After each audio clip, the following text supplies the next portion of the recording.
Matius pasal 21, Yesus pernah berjalan-jalan bersama-sama dengan murid-muridnya. Lalu dia ingin mencari buah di satu tempat. Dia mampir di pohon ara. Tetapi waktu dia lihat di pohon ara rimbun sekali. Daunnya hijau, kira-kira begitu. Pokoknya rimbun, lebat, padat daunnya. Lalu Tuhan Yesus mau cari buah. Ternyata nggak ada buah. Nggak ada buah. Apa Yesus lakukan? Yesus langsung mengutuk pohon itu. Dan Yesus katakan, engkau tidak berbuah selama-lamanya. Kering. Tidak menghasilkan buah. Kelihatan lebat. Penampilannya bagus. Itu kira-kira. Full aktivitas. Full kegiatan rohani, kira-kira begitu. Full pelayanan. Full ikut ibadah. Kira-kira begitu. Tetapi cuma full dengan aktivitas, tetapi sedikit pun tidak ada buah di dalam orangnya. Aktivitasnya ditutupi dengan ngoceh, mengomel, kelihatan aktif. Aktivitasnya dihitung dengan perhitungan. Aktivitasnya dihitung dengan perbandingan dengan si A, si B. Aktif itu, ditutupi dengan aktivitas. Hijau, tetapi tidak ada buah, tidak menghasilkan apa-apa.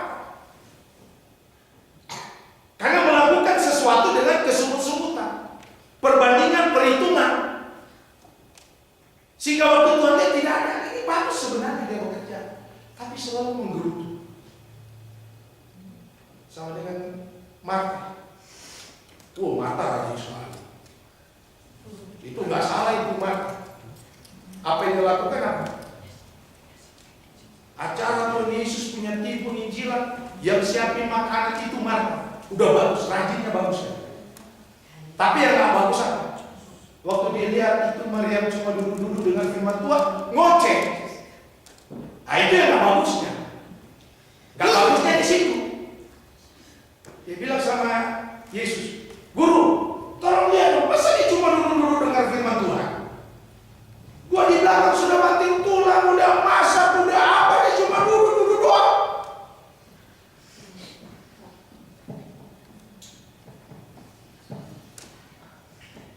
Jadi ternyata dia lagi kerja di belakang sambil ngoceh rupanya. Rajin tapi. Kenapa ada sih mau di apa? Untung aja dia tulis Alkitab dia balik deh. Cuma terbukti waktu dia keluar dia saking udah gak tahan lagi dia ngomong sama Yesus. Guru tolong lihat dong. Udah gak tahan lagi. Mungkin dia mengharapkan Yesus itu yang mengerti sendiri dan tegur itu Maryam, atau dia mengharapkan si Maryam itu yang sadar dan kenal diri. Tapi dia dari tadi gak kenal diri juga si Maryam. Maria ini gak sadar-sadar, gua lagi sibuk. Udah kasih bunyi-bunyi lagi yang di dapur. Paling tidak tergerak ya kan? Takut, paling tidak. Jadi kalau dari butir dapur itu sebenarnya udah gak usah dipanggil, langsung jalan. Sebelum pica. Orang udah bilang sebelum pica tuh gelas, tapi dibantu itu ada di belakang. Sakit dia itu pun gak ada kesadaran. Langsung bilang sama Yesus. Apa Yesus katakan? Marta, Marta. Kasihan loh. Kira-kira begitu. Ini Maria sudah melakukan yang terbaik. Sama-sama itu terbaik, cuma bedanya satu ngoceh gitu. Begini. Bekerja di dalam Tuhan. Kan dia lakukan itu kan untuk Tuhan Yesus punya makanan. Yang dia masak kan untuk rombongan Tuhan Yesus. Berarti melakukan untuk pelayanan. Dia persiapkan yang terbaik, tapi ada hitung-hitungan. Enak aja saya sayang dulu. marah dalam sumber sama Tuhan Yesus. Kelihatan lebah, pohon, wah, tapi walaupun aduh nggak ada buahnya. Saya berdoa supaya kita jangan sampai ada begitu, amin. Kalau ada begitu bertobat supaya kalau enggak bahaya. Layani Tuhan dengan hati yang penuh sukacita. Layani Tuhan dengan tulus. Gak usah ada perbandingan. Tidak ada perhitungan dengan si A si B. Karena Tuhan tahu segala jerih payah kita di dalam Tuhan. Tuhan tahu apa yang kita lakukan. Dan Tuhan memperhitungkan segala hal. Tidak ada buah. Tidak ada buah perubahan. Tidak ada buah pertobatan. Tidak ada buah roh. Dicampakkan, dipotong, dibuang. Dan Alkitab berkata dimasukkan ke dalam api. Alangkah malangnya bertahun-tahun, mungkin sejak kecil ada di dalam Kristus, percaya Kristus, ada di pokok anggur yang benar, tetapi saya tidak menghasilkan buah. Amin. Ini contoh, tidak menghasilkan buah, akhirnya dicampakkan. Dan setiap kita yang menghasilkan buah, Alkitab berkata, kamu sudah berbuah, tetapi dibersihkan, tetap dibentuk supaya menghasilkan buah. Makanya selalu ada yang membuat kita sakit hati, bersyukur aja, karena sedang dibersihkan, supaya menghasilkan buah. Sebenarnya mata itu sedang dibersihkan, tetapi karena mata bersungut-sungut, sedang dibersihkan. Ranting yang tidak berbuah dibuang, yang berbuah dibersihkan. Mulai masih ada lagi yang belum, mulai dikerat. Masih ada hal-hal yang menghambat pertumbuhan daripada buah anggur ini. Dikerat, dibersihkan supaya menghasilkan. Saya bukan ahli pertanian, tetapi saya baca dalam satu tulisan bahwa buah itu kalau menghasilkan buah yang baik selalu dibersihkan. Ada hal-hal yang menghambat pertumbuhan.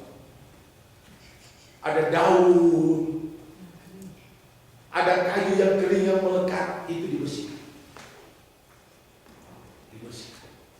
Alkitab berkata supaya menghasilkan buah yang baik. Dan yang ketiga, Alkitab berkata apa yang harus dihasilkan dan apa yang harus diharapkan oleh ranting ini. Alkitab berkata pada ayat yang ketiga, jikalau kamu tinggal di dalam aku dan firman-Ku tinggal di dalam kamu, mintalah apa saja yang kamu kehendaki dan kamu akan menerimanya. Wow. Kalau kita baca bagian akhirnya, bagian ekornya, mintalah apa saja yang kamu kehendaki dan kamu akan menerimanya. Enak sekali ayat ini, betul? Itu sama yang pegang stick simsalabim. Mau minta apa? Jadi. Yang saya pernah kasih satu ilustrasi, pernah saya sampaikan di sini. Satu cerita, ada seorang nenek tua, dia lagi jalan-jalan di malam hari, hujan. Dia gedor mau menumpang, semua tidak bisa menerima dia. Akhirnya ada satu keluarga menerima. Keluarga menerima, itu nenek masuk ke dalam. Nenek ini senang, lalu mereka sajikan makanan untuk nenek.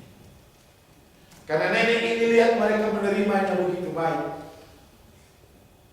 Lalu waktu mau makan, Nenek bilang mau minta apa? Oh minta ini. Tapi mereka nggak percaya ke nenek. Namanya nenek tua, hujan-hujan. Ya lah, boleh minta inilah supaya kita bisa makan. Langsung nenek cabut dia punya stik kecil, dia ketok dia. Wih, ada ewe. Kalau juga ini Manado atau apa nih ya? Dia ketok, tahu juga ini bertamu di rumah orang Manado ini. Tuh ewe. Wah, berarti lah. Dia minta lagi ketok. Akhirnya nenek bilang, apa lagi? Oh nggak mau. Mau rumah? Mau mobil? Mau. Mau mas? Nggak mau. Nenek bingung. Apa yang mau? Yang nenek punya jadi itu kasih.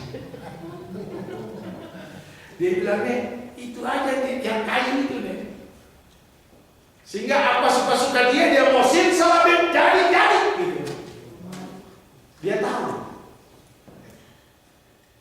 Dia mau minta kuasa. Gitu dia mau. Bukan seperti itu ini. Tidak, bukan seperti itu dalam Yohanes 15. Minta saja yang engkau kehendaki maka kamu akan mendapatkan. Tidak seperti itu, tidak simsalabim terjadi tidak. Alkitab berkata kalau kita baca dari atas ulang, yang pertama dia harus alami. Dia harus rela dirinya dibersihkan. Dibersihkan dulu. Ada hal-hal yang tidak beres harus dibersihkan dulu. Dikeran. Sekali lagi saya katakan yang menghambat pertumbuhannya dikeran. Sakit tetapi harus dikeran. Dan cara Tuhan mengerat itu berbagai macam cara. Ada kesulitan, ada penderitaan, ada sakit, ada hal-hal yang menyakitkan hati. Kadang-kadang hinaan, ada kadang-kadang fitnah. Rela untuk mengerat, untuk membersihkan karakter kita, memperbaiki karakter kita, supaya ada tetap kerendahan hati. Dibersihkan. Dalam kitab Korintus Paulus pernah berkata, Tuhan taruh duri di dalam daging, dan dia berkata, Tuhan cabut duri ini, keluarkan dari dalam daging ini.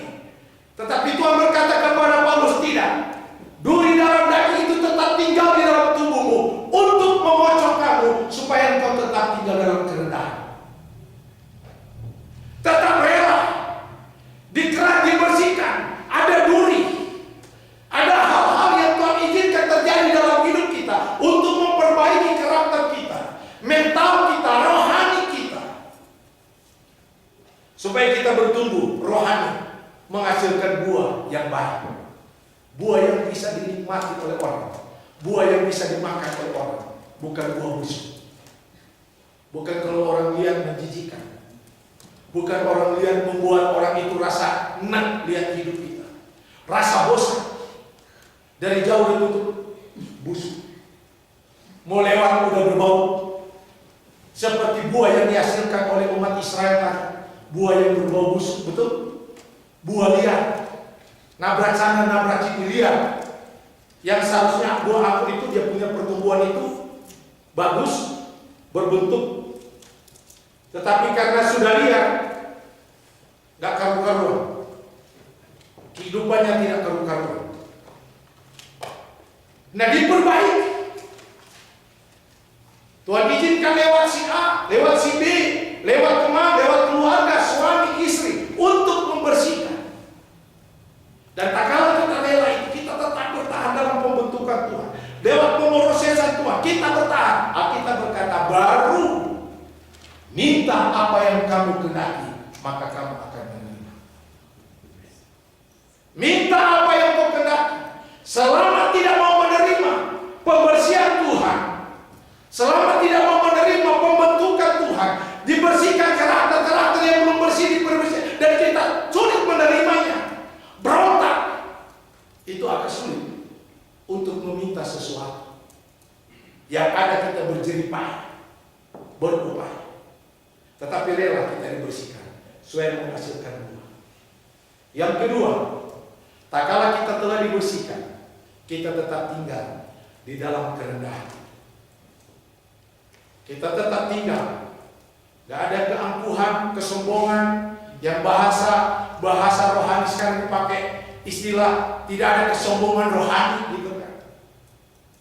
Yang seperti ada orang Farisi dengan orang-orang lain waktu mereka berhadap Tuhan. Yang satu berkata, Tuhan aku bersyukur aku tidak seperti dia, pencuri, pezina, dan segala macam. Dia berdoa kepada Tuhan. Sedangkan orang di sebelah yang pencuri, pezina, perampok sudah minta ampun dan sadar, Tuhan ampuni, aku banyak kesalahan. Yang satu yang merasa diri lebih baik, dia bilang, Tuhan aku bersyukur dan aku pada dia Tuhan. Terima kasih. Terima kasih Tuhan, kita lupa dia kurang ajar Tuhan. Tidak kurang ajar lupa dia Tuhan, terima kasih. Gak tahu yang dia tuduh-tuduh sudah ditampung ke Tuhan. Tuhan sudah pulihkan, tetapi dia aja tukang nuding-nuding, tukang ngejas, tukang menghakimi. Ini kisahnya. Ada dua orang menghadap Tuhan. Yang satu mengaku dosa, satu datang dengan kesombongannya. Akhirnya satu yang diterima oleh Tuhan, satu yang diberkati. Tetap tinggal tak kala kita diperbaiki. Dan kita bersyukur kita dipanggil di dalam Tuhan. Kita bersyukur karena kita dipulihkan. Kehidupan kita dipulihkan. Ekonomi kita bersyukur kita diberkati. Keluarga kita bersyukur keluarga kita baik-baik. Kita bersyukur untuk semuanya itu. Dan katakan Tuhan terima kasih. Bukan berkata Tuhan bersyukur kita pe keluarga dan keluarga berantakan Tuhan. Aduh, jauh-jauh dari itu Tuhan. Aduh, jangan sampai jadi kita pe anak-anak Tuhan. Bukan begitu. Kita bersyukur karena Tuhan mau memberkati kita. Tuhan pelihara rumah tangga kita. Kita bersyukur kepada Tuhan. Pada saat kita berada dalam kondisi seperti itu, Alkitab berkata, mintalah apa saja yang engkau ingini, maka engkau akan menerima. Dan yang terakhir, yang ketiga, jika firman-Ku tinggal di dalam kamu, dan kamu tinggal di dalam aku.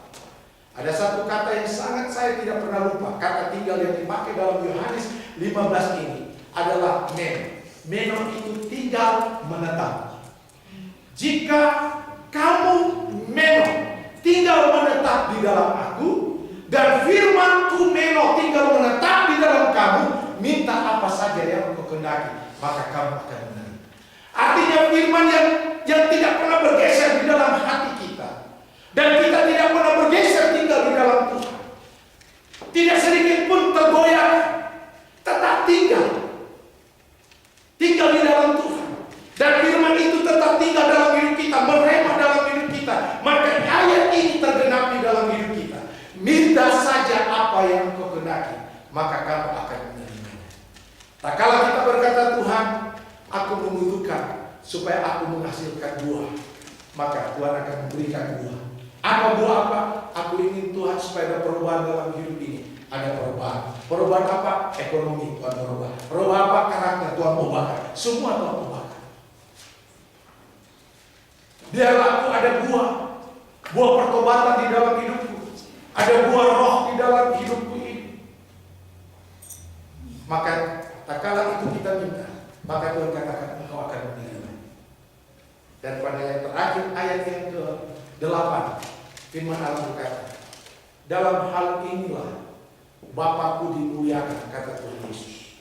Dalam hal inilah Bapakku dimuliakan, apabila engkau berbuah banyak dan engkau menjadi murid-murid. Dalam hal apa kita memuliakan Tuhan? Dalam hal apa kita diangkat menjadi murid Tuhan?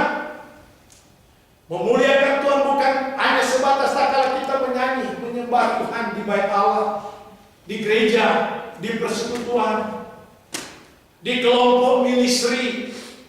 Bukan hanya dibatasi dengan seperti itu, kita menyanyi, menyembah Tuhan, memuliakan Tuhan, bukan hanya sampai di situ. Tetapi Alkitab berkata tak kalah hidup kita ada buah dalam hidup ini, kita sedang memuliakan Tuhan. Dan Alkitab berkata di situ juga kita akan menjadi murid Tuhan. Doa saya Bagi kita jemaat ICF, mari kita menghasilkan buah. Amin. Karena dengan menghasilkan buah itulah kita dapat memuliakan Tuhan dan kita menjadi murid Tuhan. Tak kalau kita merasa kita belum berbuah, kita minta kepada Tuhan, tolong supaya aku menghasilkan buah. Aku tidak mau menjadi ranting yang tidak ada buah, nanti akan dikerat dibuang Tuhan. Dan tak kalau kita sudah menghasilkan buah, kita katakan kepada Tuhan, Tuhan, aku rela dibersihkan, aku rela dikerat. Mungkin ada karakter-karakterku yang belum diperbaiki, penghambat untuk menghasilkan buah aku yang baik. Mari Bapak, rela, aku rela dibersihkan. Dan saya percaya, tak kala kita memuliakan Tuhan dengan buah yang menghasilkan bagi kita, maka kita menikmati anugerah Tuhan yang luar biasa.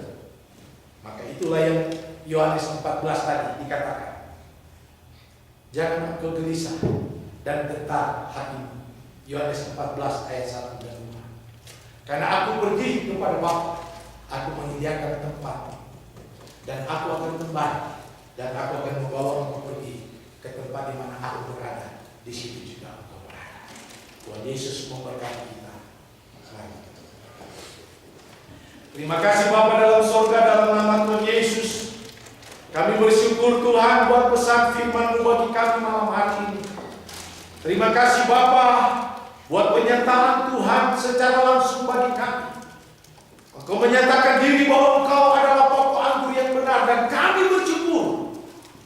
Kami adalah ranting-ranting yang berada di pokok anggur yang benar. Pokok anggur yang sesungguhnya, pokok anggur yang asli, pokok anggur yang memberikan keselamatan yang pasti bagi kami. Kami bersyukur Tuhan.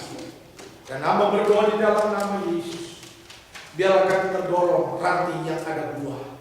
Kami tidak mau Tuhan menjadi ranting yang tidak ada buah. Karena apabila kami tidak menghasilkan buah di dalam hidup ini, buah perubahan di dalam hidup, buah pertobatan, buah roh tidak ada dalam hidup ini, maka akibatnya kami akan dicampakkan, kami akan dibuang, kami akan dibakar. Kami tidak mau mengalami hal itu Tuhan. Kami mau Bapa, kami menghasilkan buah. Walaupun kami harus rela diproses oleh Tuhan, dikerat, dibersihkan Tuhan, supaya kami menghasilkan buah yang baik Tuhan. Terima kasih Bapa, terima kasih. Sehingga firman-Mu ini dapat tergenapi dalam hidup kami. Apa yang kami minta, maka kami akan menerimanya. Hamba berdoa dalam nama Yesus. Biarlah firman ini menjadi bagian kami semua jemaat ICF yang ada di tempat ini Tuhan. Roh Kudus akan menolong kami, supaya kami dapat memahami, mengerti firman ini dengan benar. Firman ini boleh bertumbuh berbuah, menjadi berkat bagi kami, menjadi berkat bagi orang lain. Terima kasih Bapa, dalam nama Tuhan Yesus Kristus kami bersyukur, berdoa kepada Tuhan. Haleluya. Amin.